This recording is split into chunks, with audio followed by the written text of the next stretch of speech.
Get out of my swamp and welcome everyone to this month's Support Spotlight webinar on drop-ins and multi-passes demystified. Thank you very much for tuning in with us today.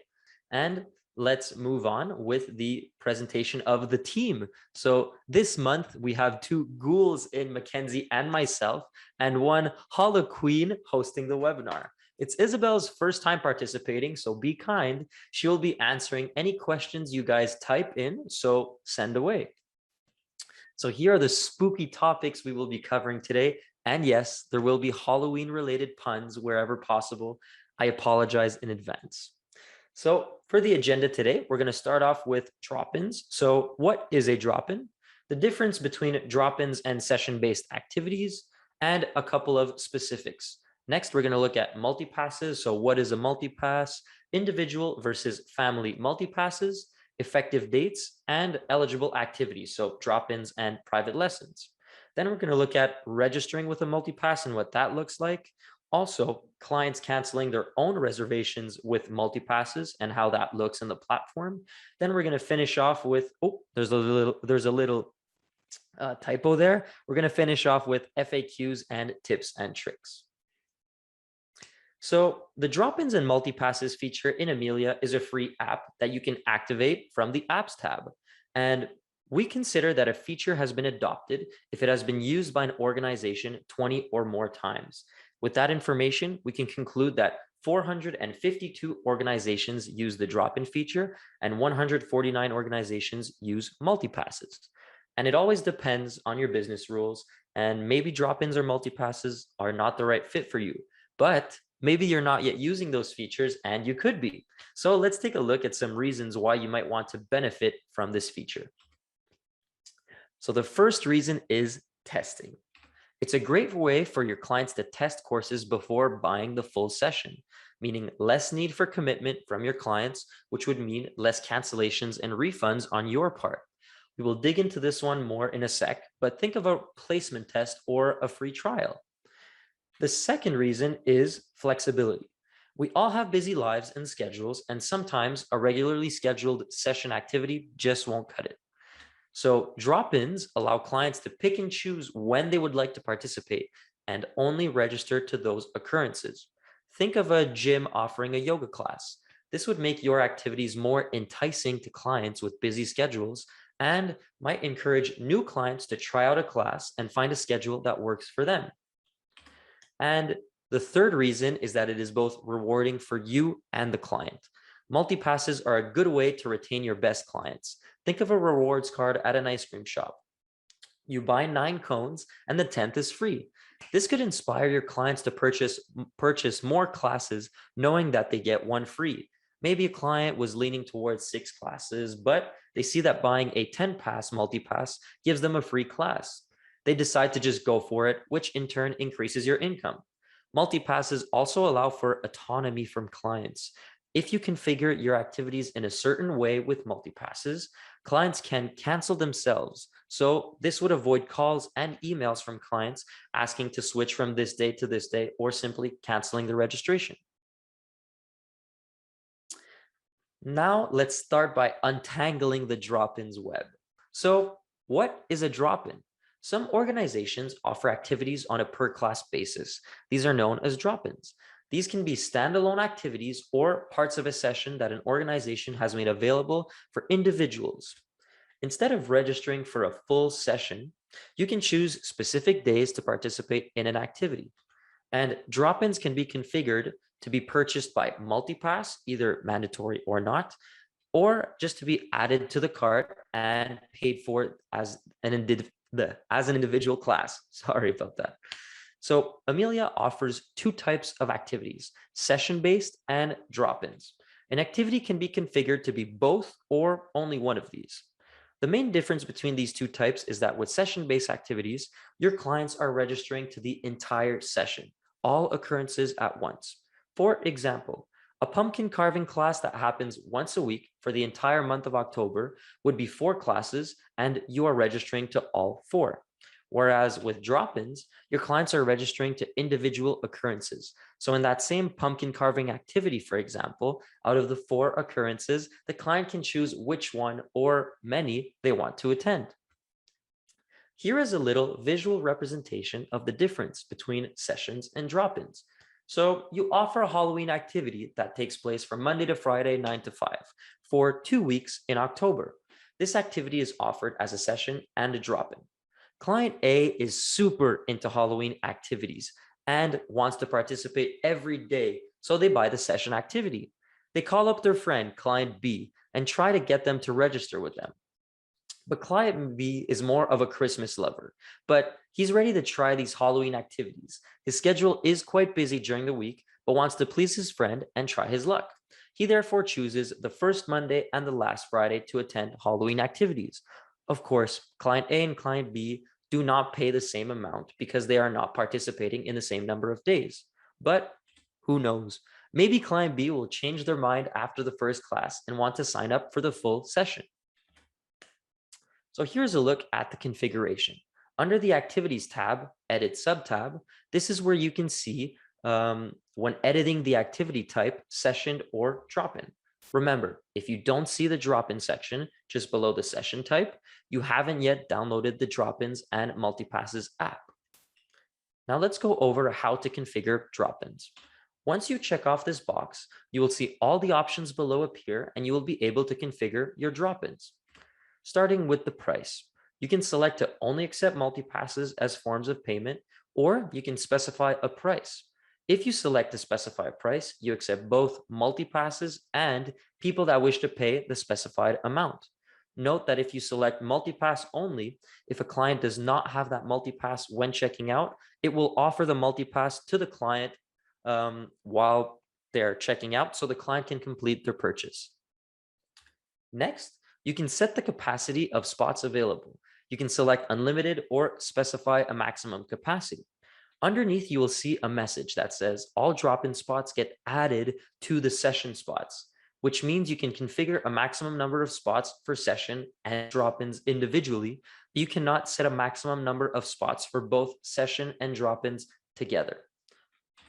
Moving on to registrations, you can set the registration start and end. So in this example, participants can register 30 days before the activity up until 12 hours before. If you have decided to allow MultiPass registrations, you can check off this box and it will allow them to cancel themselves and it will return the pass back to the client. And if you have this option checked off, you can set a time limit for unregistration. In this case, participants can unregister until 1 day before the activity. Moving along, let's take a look at a few specifics. So here are some important things to keep in mind when it comes to drop-ins. Firstly, wait lists are not available for drop-in activities at this time. And once a drop-in registration has been complete, we can no longer edit the schedule of the activity. And as you can see, you will get a red error message at the top. On the program configuration, we can select calendar view either by week or month. This allows users to choose the date they want to participate in from a calendar. And also note that if you offer both session and drop-in activities, we recommend still using the list view rather than the calendar view because it's easier for people to toggle over to the calendar view if they want to see the drop-in availabilities in a monthly view like this one, for example. And lastly, drop-ins have their own registration periods, accessible directly while configuring them in the activity, as we just saw previously. So let's move on to our first scenario. We're going to ask a little question and see if you guys have been paying attention. It's just to see, and don't worry, everything's anonymous. It's a really simple question just to get you guys to participate a little. So for my broom flying classes every Saturday, I have some clients that will want to come every week, but I know some will only want to come a couple of times. How should I set up my activity? So should I offer it as a session, as a drop-in, as both a session and a drop-in, or none of the above? So I'll give you a couple seconds. You guys can answer this. Great job, guys. So 94% of you guys got it right. It is indeed offer both as a session and a drop-in. So like I said, this is an option for activities. You can set them up as both or only one or the other.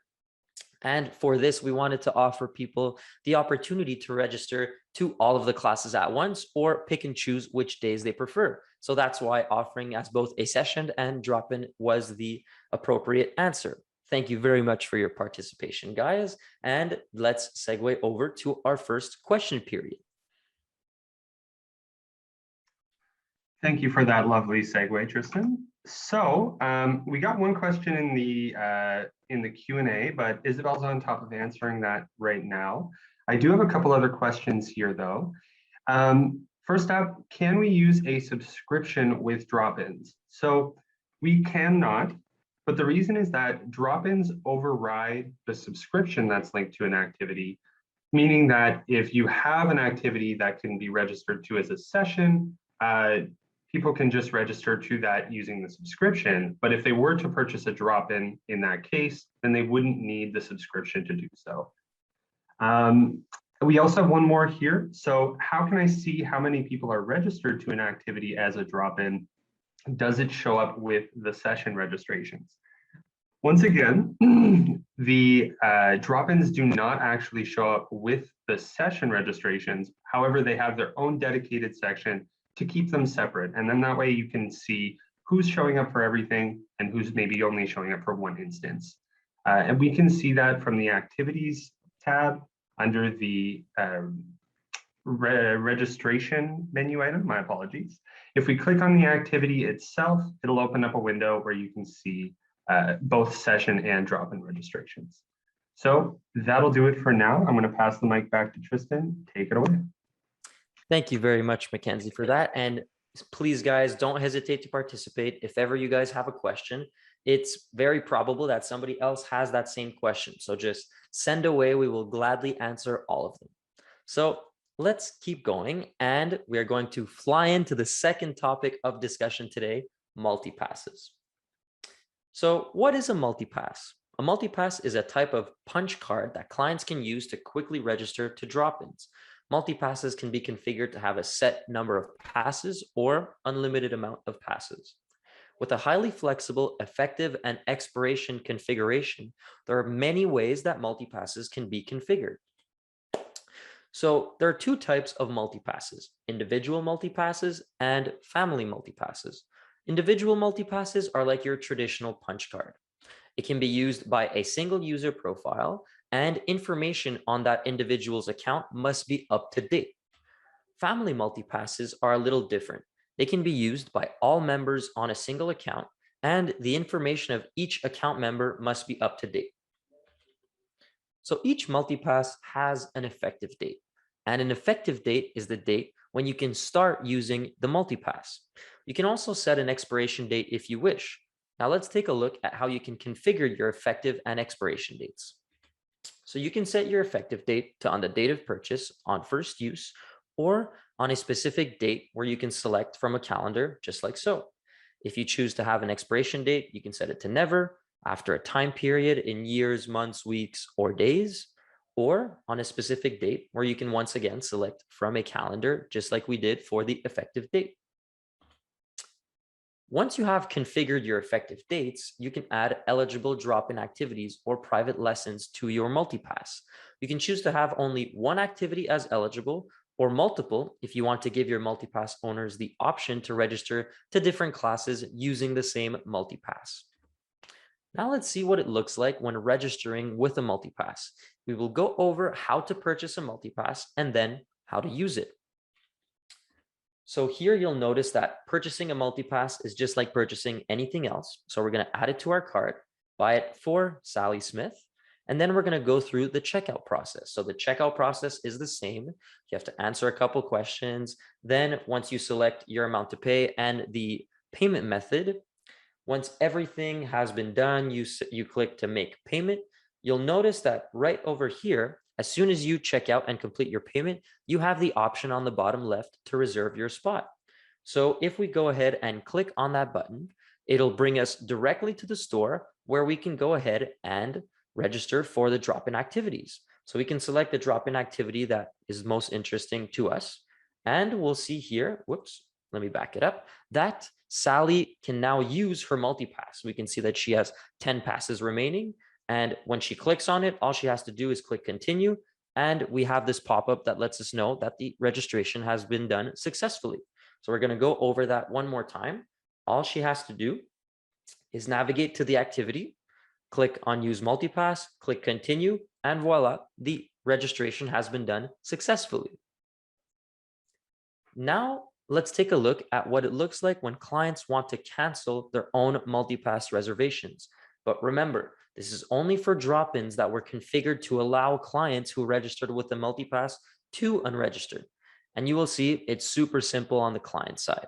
So in their personal account under the purchases tab, they can go and click on the activity they want to cancel. It'll bring them to the store. And once again, they can just click on the one they want to cancel and click on unregister. And just like that, they have been unregistered and the pass is given back to them on their multipass so they can re-register to another class. Now let's jump into our second scenario. So for my potion making class, I want to set up a multipass that expires a week after its first use. How should I set up my effective dates? So choice number one, effective date on date of purchase and expires after a time period of 1 week. Number two, effective date on first use and expires on a specific date. Number three, effective date on first use and expires after a time period of 1 week. And number four, effective date on a specific date and expires after a time period of 1 week. So I'll give you guys a couple seconds. You guys can reread, answer properly. And you guys are really, really good. You all got the correct answer. So it was indeed effective date on first use and expiration date after a time period of 1 week. So I'm not worried about you guys. You'll be able to configure your multipasses super, super easily. And as you can see, it's super flexible. So whatever you want to configure it to, there is a way to do it with your effective date or expiration dates. Thank you very, very much for your participation. And let's move along to our second question period where Mackenzie will take the floor. Thank you once again. Greatly appreciated. So we got a couple questions in the chat. Just a heads up, Chelsea, Isabel's working on your answer now. And for your question, Kat, do the activities registered for with a multipass have to be in the same program and or have the same cost? Now, first of all, they don't have to be in the same program. So you can link one multipass to many programs, many private lessons, and really make it so that that pass gives people access to a whole variety of options. And the multipass is, if you're buying a multipass, that pass itself has its own cost associated to it, which overrides whatever the cost is on your drop-in activities or private lessons. So if you've got a drop-in that's maybe $5 and another one that's $8, but your multipass is a $20 multipass, well, you can forget about the $5 and $8 when you're using that pass. It's already considered paid for, and they can use it right away in the store. So I hope that helps with that one. I do have one more question here, and that is, what happens if someone misses their drop-in with a multipass? Can we give them the pass back after the activity has passed? And the answer is yes. We're going to see shortly here with Tristan what it looks like to give someone a pass back. But if the activity has already passed, no problem. That doesn't change the fact that we still have that option to give the pass back. And additionally, we have the option to not give the pass back if we wanted to as well. Hope that helps. Passing the mic back to Tristan once again to take us away. Thank you very much, Mackenzie. And great question. That's a really, really good one. And as you can see, you probably taught a few people here another thing. So thank you very, very much for your question, and keep them coming. Even though we might not have time to answer them today, all of the questions that haven't been answered will be answered in our email roundup that will be sent to you guys in the next few days. So don't hesitate by any means and just ask whatever goes through your mind. Next, let's move along to the frequently asked questions. Number one, how can we tell which account member used a family multipass? And the answer to that is you can see which account member used a family multipass by heading to the invoice in which the multipass was used, expanding it using the little plus icon on the right-hand side. And Here, as you can see, we can see that it was Sally Smith who used the pass. Number 2, is there a way to say what consists of a family multipass? Of a family for the multipass, sorry, for a family multipass, i.e. 2 adults and 3 children maximum, or 3 adults and 2 children maximum, or vice versa. So the answer is no. Multipasses are always defined as being the account owner and every account member of the account in question. So we cannot choose to exclude some members from the family multipass. Number 3, can you replace a drop-in activity that was purchased with a multipass? So this touches on what Mackenzie covered a bit earlier. Yes, you can. So however, you can only replace it.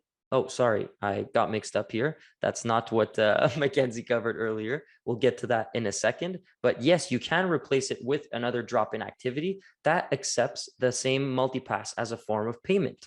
So as you can see here, the process is the same as it is for any other replacement, but you will only be offered to replace the activity with the other drop-ins that are eligible with the same multipass.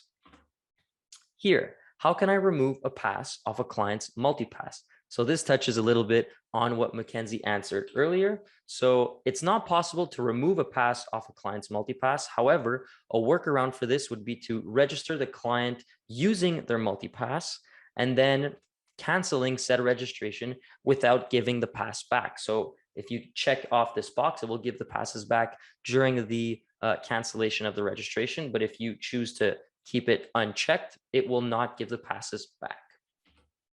Next, let's look at a few tips and tricks. So number 1, as with anything, testing is super important. It's super important to test your configuration in the platform before you set something live.